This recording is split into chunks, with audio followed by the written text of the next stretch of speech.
What is going on, guys? Money Webby here, back again on Tuesday at a nice 3-game slate here tonight. I got it broken down for you with 6 of my favorite plays on the slate. My money 6. So before we get going, slap up that like button if you're ready to win some money here tonight. Let's try to get over 150 likes on this video. If we can hit that, be greatly appreciated. Thank you a lot. Yesterday, pretty solid night. We had a few really good plays.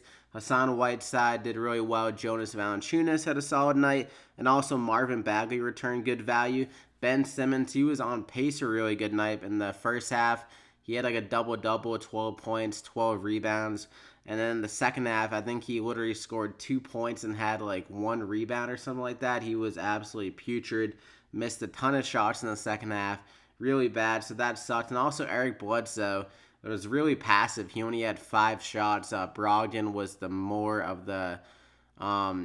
aggressive of the scorers, and I didn't expect that to be the case. So that really sucked. And also D Rose didn't start. He did okay considering his minutes off the bench. I expected him to start and get around 30 minutes, but Tyus Jones actually saw a few more minutes than him, which was unexpected in that game. But we got 6 plays here tonight, some fire picks. So let's hop right into it. My first guy, I'm going to go with Russell Westbrook. He's looked like his old self in the last few games. 88 DraftKings points, 81 DraftKings points, and 64. And the big thing is, with these games, he's finally being efficient again. Like, he was going through that big stretch most of the year where he's just having these inefficient lines where he was just shooting like 7 for 20 and like these kind of this bad shooting nights. But recently his stroke has been back. He's finally hitting a few threes. That gives him that more of a scoring upside where he's able to drop 30 plus points. And also he has that rebound ability as we've seen like recently. I think the last 10 games he's already gotten 10 plus rebounds. The assist number was kind of down a little bit last game, but there that was a back-to-back in a game there where they played like a double OT game, so their other pieces were a little bit tired, so they weren't able to really finish as much for him. I would imagine like that seems a little bit fluky for him to only get a 4-assist game, a guy that normally gets 7 plus a game. So at 11,000 here, going against Denver, a high scoring game here. Matchup is okay on paper, but I think Russell Westbrook, he's kind of matchup proof. He can get it done against anyone if his jump shot is falling. So I'm going to go ahead and lock him in there as my first guy. I think he can give a 60 plus upside, and at 11,000, it's a really nice price tag considering how he can just fill it up in every category. And for my second guy, I'm going to go with Kyrie Irving. I like this duo of guards here tonight. Kyrie Irving, another guy that has been filling it up a lot recently. And going against Toronto, he's played really well against them in the 3 games. He's shooting 60% from the field and averaging 57 DraftKings points, actually averaging a double-double in the 3 games against him, 30 points on average and 11 assists per game. He actually had a big double-double against them last time. I believe he had 18 assists in that game. And he's just been having some really big games recently. If you look at the game log, 64 last game against Chicago, if I could speak, on a losing effort there. And also Terry Rozier has been really bad on the road, so like that kind of lends a few more minutes to the way of Kyrie Irving, just how bad Rozier has been on the road and just in general recently. And they really need to get a win here. It's a big game going against Toronto, so I think Kyrie Irving could honestly see around 40 minutes again here in this game. And he's been carrying the load on the road throughout their struggles. There are other kind of role guys and just like side pieces in the offensive end kind of struggle on the road. Like I said, the younger guys like Jaylen Brown can kind of struggle here and there. Tatum, Marcus Morris, these guys can be a little bit off on the road, and Kyrie Irving kind of carries the load, so I could see him doing that again here. But like I said, he's been having some big-time performances recently. Had 53 against OKC, 49 against New York, was 60, 63, so big upside. I think he gets it done again here tonight, so I'm going to go ahead and lock him in there as my second guy. I'm going to go with Paul Millsap, another guy that's been on a tear recently at 6,200 here. He's been having some monster lines, like he had 16 assists last game, 55 DraftKings points, 45 DraftKings points against Dallas, and 52 against Sacramento. We got a really good matchup again here for him going against OKC, a team that is solid against guards. They lock down point guards for the most part, also lock down some small forwards with PG-13, 2 of the best defenders in the league in Westbrook and Paul George. So I could see Millsap taking a few more opportunities here in this matchup going against Grant. They're one of their weakest spots defensively is against power forwards, I would say. So I can think Millsap in for another big night here. The rebound numbers recently has really been a pleasant surprise. So if he can keep that going, I think he can have another big line here at 6,200 and be able to get around 35 to 40 DraftKings points. So I'm going to go ahead and lock him in there. They also have the highest implied total on the slate. And for my fourth guy, I'm going to go with Marc Gasol here at 5,700. He got the start last time, and he got a little bit unlucky with his minutes. He only got 24 minutes, but a big part of that is he got in foul trouble in the first quarter. He got 2 fouls, so it took him out around 4:30 remaining in the first quarter. Then he got 2 quick fouls again in the third quarter. And it took him out around 7 minutes remaining in the third quarter, something like that. So we had a little bit of fluky minutes in that game. I think he's honestly going to get close to 30 minutes, I would imagine, in this game. I mean, they traded a pretty decent amount for him, and honestly, like they made the move.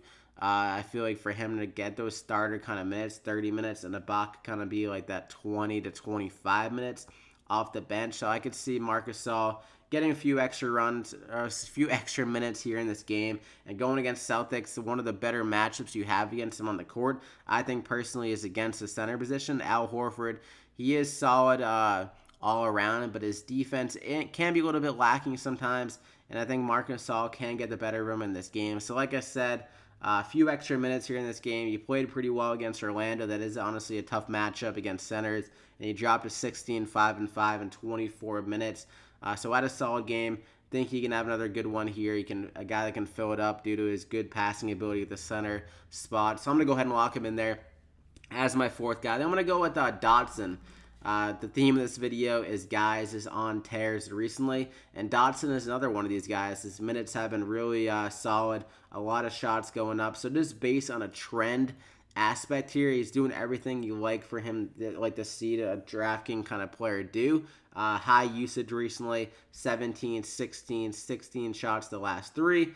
30 plus minutes the last 3 games, and 42 and 31 DraftKings points the last 2 games specifically. Really good to see. Like I said, minutes trending up, and also shooters can be a lot better at home, and he's one of those guys that is the case. His 3-point percentage is 44% at home compared to 32% on the road, and this game is at home going against Orlando. So he's going to see a good amount of minutes again here in this game if his jump shots are falling. And I like the upside here for him at 4,400 if he can find that stroke again here.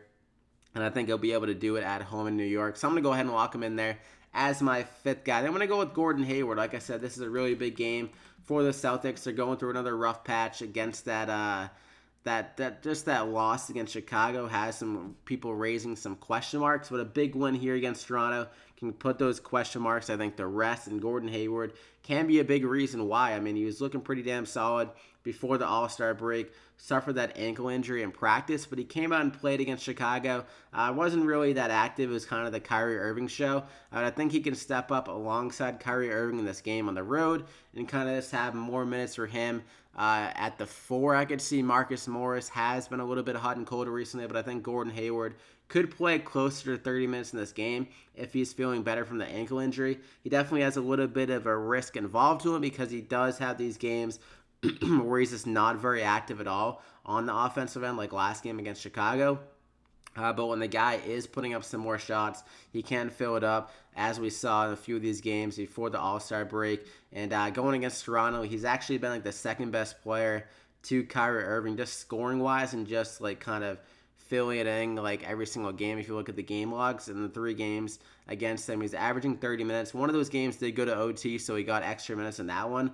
But still, 32 minutes. 32 fantasy points on average, 15, 4-4, and solid shooting at 52%. So I feel like he can do it again here at 4,300. We're not asking for too much in return, and he is a guy that does have that upside. If he can get his stroke to fall and see those extra minutes.